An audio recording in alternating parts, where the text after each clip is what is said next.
Doutora Flávia, a senhora nos acompanha, já nos ouve? Estou te ouvindo. Ah, que ótimo. Doutora, eu queria que a senhora explicasse um pouco sobre o processo de mutação dos vírus. Se é comum que isso aconteça e como é que eles tornarem-se mais forte ou mais leve, né? Bem-vinda ao Jornal da Rede Aleste mais uma vez. Obrigada. É um prazer estar aqui. Então, quando a gente fala de vírus respiratório, a maioria dos vírus respiratórios eles são automutáveis, assim como os vírus influenza, H1N1, influenza A, influenza B, que são os vírus da gripe, o coronavírus também é um vírus que sofre automutação. Por isso que quando a gente fala em vacina, a gente não tem certeza de como vai ser essa vacina. Se é uma vacina que a gente vai ter que tomar todo ano, como a gente toma a vacina da gripe, ou se é uma vacina que você vai tomar uma vez na vida, não vai precisar vezes. Então, esses vírus respiratórios, eles são vírus automutáveis, eles sempre sofrem mutação. E conforme eles vão sofrendo a mutação, eles vão perdendo a sua virulência, eles vão perdendo a sua criticidade. O que isso quer dizer? É que conforme o tempo vai passando, o vírus vai ficando, no linguajar mais popular, ele vai ficando mais fraco, ele vai perdendo a sua força. Entendi. Bom, interessante. Doutora, fora de alguns países, né, já apresenta um aumento de infectados à Covid-19, tem países que já até foi decretado lockdown. O que a senhora me fala? O que pode ter desencadeado isso? Ou isso é uma constância referente pelo vírus ser mutante? E aqui no Brasil, a senhora acha que a gente tem esse perigo de novo? Então, o que acontece é o seguinte, na verdade eu costumo brincar e eu uso um termo assim, a volta dos que não foram, porque o que está acontecendo agora? As pessoas que ficaram em lockdown durante esse período todo de Covid, que não tinha sido ainda exposto ao vírus, conforme ele sai às ruas, conforme acontece a flexibilização, volta ao trabalho, volta à academia, volta à sua rotina normal, essas pessoas que ficaram dentro de casa e não tiveram contato com o vírus, são pessoas que ainda estão suscetíveis. Então, provavelmente, essas pessoas que fizeram um lockdown da maneira correta, que não se expuseram ao vírus, agora, com a flexibilização, com a volta da vida do novo normal, elas estão suscetíveis ao vírus e acabam se contaminando. Mas o que a gente observa, eu até falei numa outra entrevista, é que, apesar da gente estar tendo um aumento do número de casos, a gente não está acompanhando esse aumento do número de mortalidade. Então, a gente está tendo aumento do número de casos, sim, na Europa, em vários países, aqui no Brasil também, no Rio de Janeiro e em São Paulo, que são os dados que eu mais acompanho, eu trabalho aqui numa rede de hospital privada, a gente está tendo aumento de número de casos, tanto na emergência como de internação, mas essa taxa de mortalidade não está acompanhando esse aumento do número de casos, pelo menos não por enquanto. E aí, agora são as cenas dos próximos capítulos. Eu não sei como cada cidade vai reagir a esse novo pico da doença, se vai ter lockdown, se vai diminuir a flexibilização, não sei ainda como que o governo vai reagir diante dessa nova onda, né, desse aumento do número de casos. Doutora, vamos falar um pouco de as pessoas que já foram infectadas, né? Muitas pessoas falam que pode se infectar de novo, outras dizem que não. A quem já foi infectada, a pergunta seria, ela pode ser reinfectada de novo pelo mesmo vírus? Então, essa é uma pergunta que eu recebo diariamente, né? Então, a minha resposta é o seguinte, todo mundo gostaria de ter certeza dessa resposta. Certeza absoluta a gente não tem. O que eu costumo falar é o seguinte, nós temos aí de 25 a 30 milhões de pessoas que foram acometidas no mundo pelo coronavírus. E a gente não vê tantas pessoas sendo reinfectadas. Quando a gente fala de reinfecção, a gente precisa ter um teste genotípico para ter certeza que ele foi reinfectado. Então, o que eu observo muitas vezes no meu dia a dia, que é o termo que eu uso, a gente pode ter reativação da doença, mas a gente não pode dizer ao certo que aquele paciente teve reinfecção. E num total de 30 milhões de pessoas que foram acometidas no mundo, pouquíssimos casos descritos na literatura comprovados de reinfecção. Então, qual é a minha conclusão? Se existir a reinfecção, ela é a exceção e não a regra, entendeu? Então, assim, pode acontecer? Até pode, mas em pouquíssimos casos, não é a regra. Isso é uma exceção. O que a gente observa no nosso dia a dia é que, às vezes, os pacientes eles têm uma reativação da doença. Eles não se curam completamente, acabam tendo uma reativação da doença. Pelo Doutora, mesmo vírus, não por vírus diferentes. doutora, em relação aos testes, né, a gente já fez algumas entrevistas e são tantos nomes, às vezes, mas salvo engano, o mais preciso é o PCR, né? O que se pode dizer desses testes? Porque tem gente que fala assim para Isso. mim, olha, eu acho que eu já tive, mas aí eu fiz o teste que dizem que é o mais preciso, mas ele também só fala se eu tenho. Então eu também fiquei sem saber se eu tive ou não tive, mas eu tive todos os sintomas. É difícil explicar, né? É difícil explicar, não é difícil explicar, vamos lá, vou tentar ser sucinta aqui para vocês. Quando a gente fala do PCR, o PCR é aquele cotonete que a gente enfia no nariz, né, o Uhum, suave nasal. Ele procura as partículas virais. Então, esse exame de PCR eu tenho que fazer num paciente que está com sintomas do coronavírus, tá? E ele uhum, é importante que a gente saiba que ele tem que fazer entre o terceiro e o quinto dia de sintomas, que ele é mais certo. sensível neste momento. Quando, por exemplo, você quer saber se você já teve contato com o vírus e se curou. Aí a gente faz um exame chamado sorologia, que aí você pode pedir ela IgG ou IgM. A IgG, ela vai te dizer se você já entrou em contato com o vírus e se você já produziu anticorpo. Então, se você não teve sintomas nenhum, mas quer saber se você já entrou em contato com o vírus e produziu anticorpo, o exame correto é sorologia para IgG. Mas O esse, PCR é só para quem está com sintomas. exatamente, mas esse dizem, não sei, a senhora pode até tirar essa dúvida, que não tem uma grande precisão, que o PCR sim, feito com cotonete, mas tem Não, o como a senhora diz, do PCR, ele terceiro é ao o quinto, exame mais sensível. O mais PCR é sensível. o exame mais sensível de todos, mas ele Uhum, só é sensível no paciente que tem sintoma. uhum. Se eu que estou sem sintomas nenhum for fazer um PCR, eu não vou saber. Ele vai vir negativo e eu não vou saber se eu já tive contato com o vírus lá atrás. Então, se eu quero saber se eu produzi anticorpo contra o vírus, o exame certo a se fazer é a sorologia para IgG Covid-19. E a Esse é o sorologia, exame certo a se fazer. eu não diria confiável, mas o índice de acerto dela é alto ou não? Não é o exame mais sensível de todos, mas se for a sorologia realizada em laboratório, não aquele teste rápido, e não o teste rápido de farmácia, a sensibilidade ela é um pouco mais alta, sim. Já peguei vários pacientes com IgG positiva sem ter tido sintoma nenhum. Então quer dizer o quê? Que ele foi exposto ao vírus e por si só ele produziu anticorpo. Eu pergunto isso, doutora, porque às vezes a gente vê os números e parece que não bate tanto, porque, por exemplo, eu vi uma notícia já tem alguns meses. Tal time não vai jogar porque dos 22 jogadores, 11 estão contaminados. Então, assim, porque eles fizeram os testes, né? E a população em geral não é testada nessa quantidade. Isso. Não, não dá para dizer, então, que... Claro que isso aí é um universo muito pequeno de um time de futebol, mas que, assim, os números Uhum. de contaminação são menores do que a gente imagina, ou pelo menos do que se publica?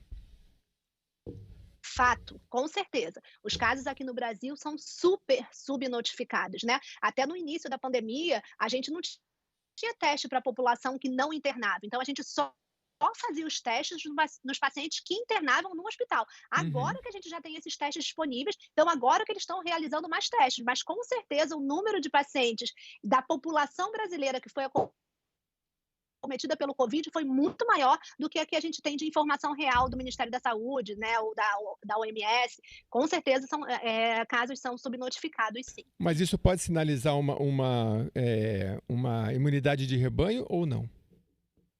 Não, aí não tem como saber, porque como se a gente não fez exame, a gente não tem como saber se os pacientes estão imunizados ou não. Imunidade Entendi. de rebanho é outra coisa. São pacientes que se tornam, quando a população já está imune ao Mas aí a vírus, quantidade de tem que ser tanto que ele muito está maior. circulando entre nós. Mas isso a gente também só tem como saber se fizer exame, para saber se esse IgG está positivo.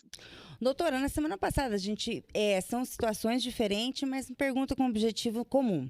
Na semana passada, nós fizemos entrevista com um cardiologista e disse, né, e como ele disse que hoje o que mais mata no Brasil é o infarto. Hoje ela ganha em relação a mortes do coronavírus. A pergunta para a senhora seria o seguinte: mesmo com a demora da vinda da vacina, a senhora acha possível as pessoas terem uma vida mais normal, não tendo só que ficar em casa, desde que elas se protejam e sigam à risca a vigilância, os protocolos da vigilância sanitária, para o mundo poder estar caminhando? Porque é fácil chegar e falar, vamos fazer um lockdown. E pessoas, desemprego, a fome, envolve uma situação muito grande. A conscientização das pessoas, respeitando o que necessita para evitar o contágio, dá direito, elas conseguem ter uma vida normal. Olha, eu concordo, completamente com a sua posição.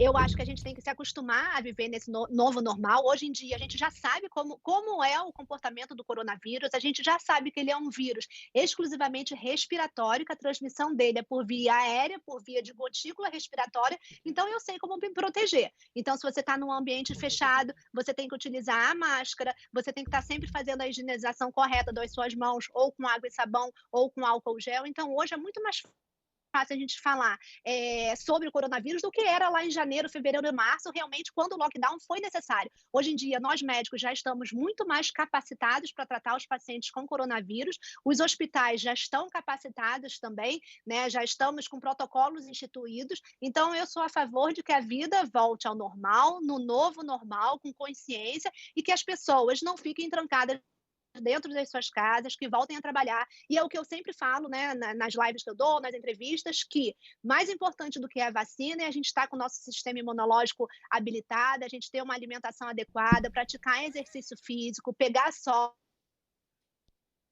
e gerenciar maneiras que a gente tem de manter o nosso sistema imunológico habilitado e capacitado para poder combater qualquer tipo de infecção e também o coronavírus. E com essa realidade, a senhora acha que as crianças também são capazes de voltar à aula, mesmo se protegendo, né? Porque vem o governo, ele deu um decreto que ele deu a escolha aos pais de volta ou não dessas crianças nas aulas.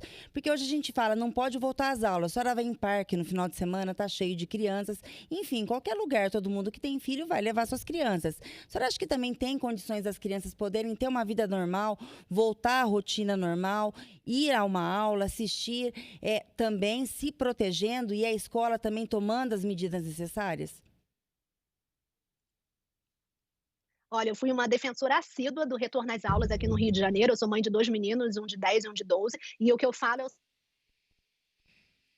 seguinte, que as crianças, elas são as menos acometidas pela doença vírus, porém as que foram mais prejudicadas com a pandemia, porque elas perderam completamente tudo. Elas ficaram sem rotina, elas ficaram sem escola, elas ficaram sem amigos, elas ficaram sem exercício físico. Então, o que eu tenho visto também no meu dia a dia e que tem me assustado bastante são crianças mesmo, pré-adolescentes, ansiedade, com obesidade, com tentativa de suicídio. Peguei alguns casos esse ano que me deixaram bem impressionados. Então, a vida da criança precisa voltar ao normal. Hoje em dia, a gente já sabe que a criança ela não participa tão importante dessa cadeia de transmissão do coronavírus, são as menos afetadas pelo coronavírus, são as que menos transmitem o coronavírus para os adultos. Então, sim, a escola tem que voltar, a educação é essencial, e se tudo está funcionando, a escola deve funcionar também. Se precisar, que fechem as outras coisas, mas que as escolas continuem a funcionar. É assim que tem que ser.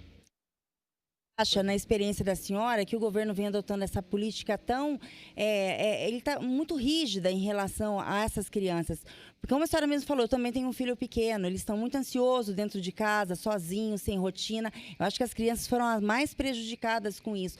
Na sua posição, que a senhora está aí no dia a dia, por que a senhora acha que o governo tomou essa atitude de não ter flexibilidade de poder estar deixando os pais decidirem? Porque, ao mesmo tempo que eles deixam, eles voltam atrás e as crianças estão em casa e não conseguem ter uma vida normal. Qual que é a sua posição, doutora?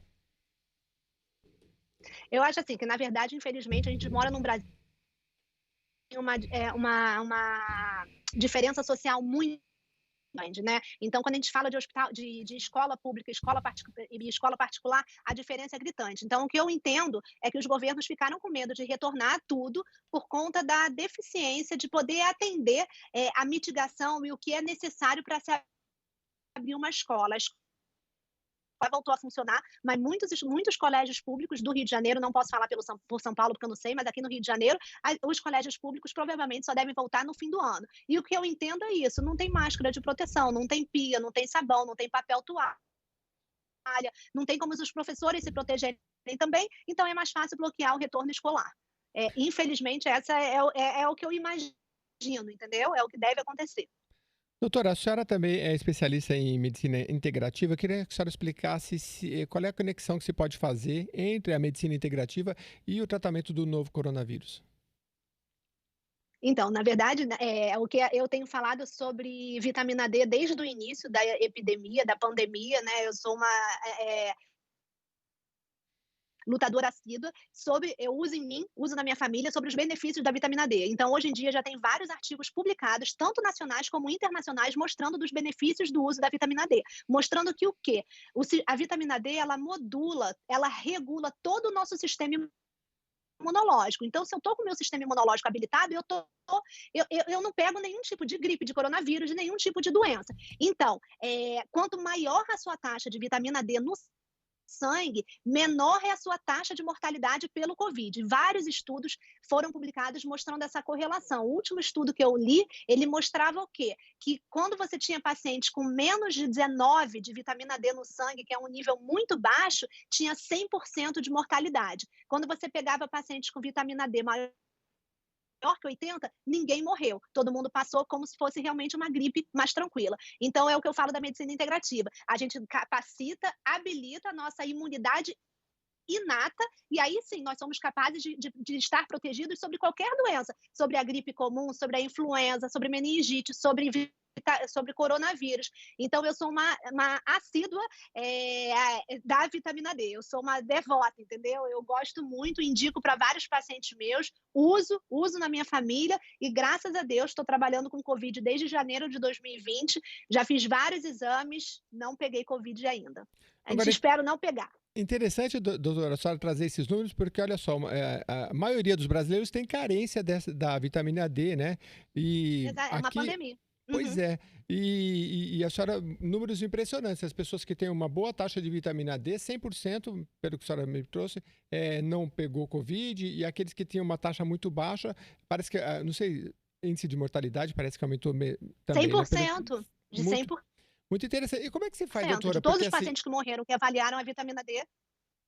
nossa, Oi? muito interessante. Agora, a senhora prescreve suplemento ou mais exposição ao sol?